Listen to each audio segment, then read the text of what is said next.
How you doing once again, everybody? Welcome to Jwickshealth. Today's topic of conversation is food storage.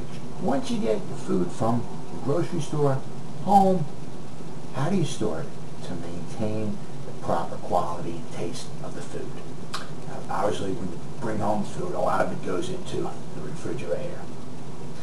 Now, what you try to do is get the largest capacity refrigerator possible, which will allow, when you put the food in there, the larger the refrigerator, trying not to overcrowd it, overcram things, because then the refrigerator will not only lose its effectiveness, but you'll also shorten the life of the refrigerator.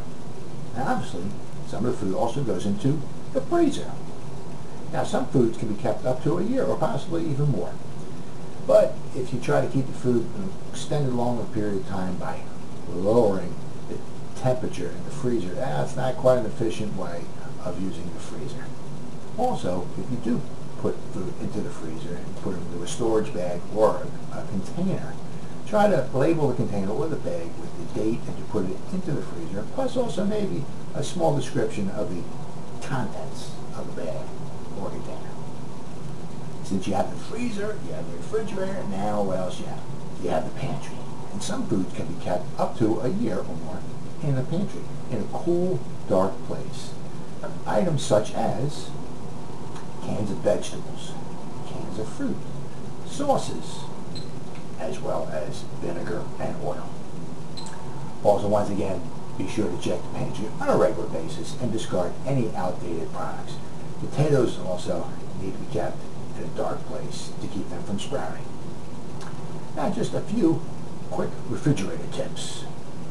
Allow warm beverages or warm food, obviously that's just been eaten, a little chance to cool down before you place them in the refrigerator.